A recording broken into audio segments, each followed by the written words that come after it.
What's up guys, Mikisol here with a new video. In this video I'm going to give you my thoughts on the game, how's the gunplay, how's the movement, are maps well designed, thoughts on class system, what is the future of this game if it has any, and etc. So, let's start with aiming and gunplay since that is the most important part of any FPS game. Mouse input works fine, which is insane thing to say now at the end of 2023 after practically seeing all latest FPS games having issues with the mouse input. Who knows, this game might also have potato input, but comparing it to other AAA games, it's better, that's for sure. Gunplay itself, I would say, is well designed. TTK is longer, which forces people to be accurate and track enemy. In my opinion, tracking is hardest part of aiming, especially when there is a lot of counter movement from enemy, so this game forcing you to track a lot and also giving a lot of gadgets and abilities to dodge. I'm confident to say that devs did a really good job separating good from bad players. 1 vs 1 duels feel like a skill show-off rather than who has a stronger gun or who is having a cheaper way of taking a kill. One complaint I have though about the gunplay is visual recoil. Crosshair is not centered to the screen. Fast flicks, jumps, or just overall recoil will constantly get crosshair or iron sights shifted from center of the screen. Not good, and I really hope devs play around with it before the final release of the game. If you want to prevent people from being accurate on the range, give them real recoil, not visual one. Visual recoil you can never truly adapt to, while with actual recoil you can learn patterns and gun control, which will make even bigger separation in skill levels. Movement so far reminds me of Apex Legends, which is not necessarily a good thing. Apex Legends feel sluggish, and before you jump in comment section to argue over me now how I'm wrong, blah blah blah, unless you're playing a light class, you feel glued to the ground. Character weight feels heavy and sluggish, and voting over objects being server-sided rather than client-sided, you experience a lot of desync and a feeling of off behavior from your character. A person shouldn't spend 3000 hours mastering movement just for the game to not feel sluggish about half the time. Yes, a skill should be involved in movement, but come on. You shouldn't be forced to play a light class in order to feel fluent and smooth when navigating around the map. With medium and heavy, I feel like I'm playing game trainers rather than actual game. So far, for a beta, we have a big variety of guns to play around with. From pistols to snipers, SMGs to grenade launchers, but as expected, there will always be a gun meta which separates few guns from others. Now, with current meta in this game, I feel like issue is not the difference in damage models of the guns, like in other games, but it's rather the visual recoil I mentioned earlier. The current meta guns have less visual recoil compared to other guns, which just makes them easier to use. For now, V95 and X54 dominate close range, while AK-74 and Lewis gun dominate mid-range. Snipers and melee, meh, they will be useful only long rank lobbies. You might end up pulling a cool clip with them or get a funny moment, but that's as far as they go. And yeah, there is this thing.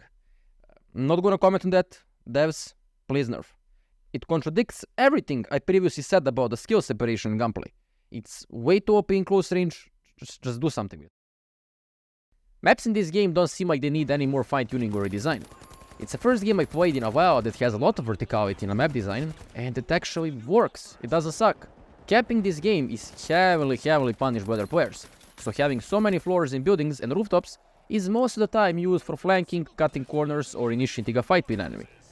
Even though we just have a few maps, random environment shifts such as fog and day and night cycles refresh experience a bit, so we're all good with that. Maybe in the future they could do arena style map for deathmatch? Who knows, we'll see. Character abilities in this game can be put in two categories: offensive and defensive. That's about it. They either help you get kills or they help you stay alive. Only concern here is that few of them feel like they stand out from the rest a bit too much. Dash on light class and turrets on a medium class. Wouldn't say that dash is a broken ability, because you need to know when and how to use it to break opponents' aim from you, but the turret ability on medium just feels like a really cheap way of getting kills and applying pressure on the enemy. If it was me, I would entirely remove it from the game, but hey, I'm not the one who's making this game, so what do I know? I just really hope they nerf it, or nerf its time to lock on you. I don't know, we'll see how they balance it out. I've seen way too many posts on internet about this game running bad, and honestly, it runs just fine. I'm on a 6 cores, 6 threads, 5-year-old i5, and 3070 Ti. For me, game stays around 220 to 260 FPS most of the time, with worse dips I've seen on 170-ish, 180-ish. This game is similar to Battlefield and COD.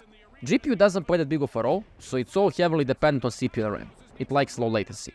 Just because you get 200-ish FPS in 2042 or Call of Duty Modern Warfare 2022, with the latest like i9, Ryzen 9, and RTX 4080, and this game gets you like 150, that doesn't mean this game isn't optimized. It means you should be having double the FPS in those other games, and that you have no clue what you're doing with your PC. So this game works just fine. Yes, the taboo topic of FPS games. Don't worry, controller and aim assist is useless in this game. If there is one thing I've seen more than people complaining about FPS in this game, it's console players uninstalling it due to not being able to compete against mouse and keyboard. Base devs. Keep it that way and just separate PC from console entirely. No need to reinvent the wheel. But keep your feet on the ground. Who knows how strong aim assist is gonna be on a final release of the game? All it takes is a Reddit to be filled with 0.3 KD console players complaining, and here we go.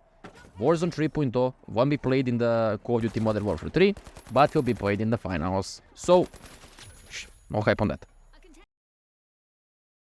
Honestly, for the beta, game provides amazing amount of customization. More than some games have few years into their life.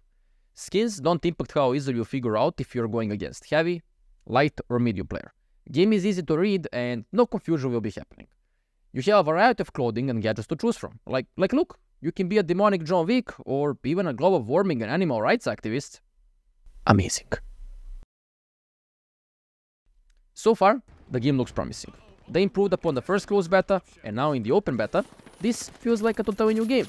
So I don't doubt that they will be making even more progress when the final release of the... Nothing in particular wrong with those two games, but they still end up dying a few months after release and keep only a small niche part of their community. Seems like developers are struggling to decide what target audience they want in their game. Do they want to cater towards competitive players or casuals?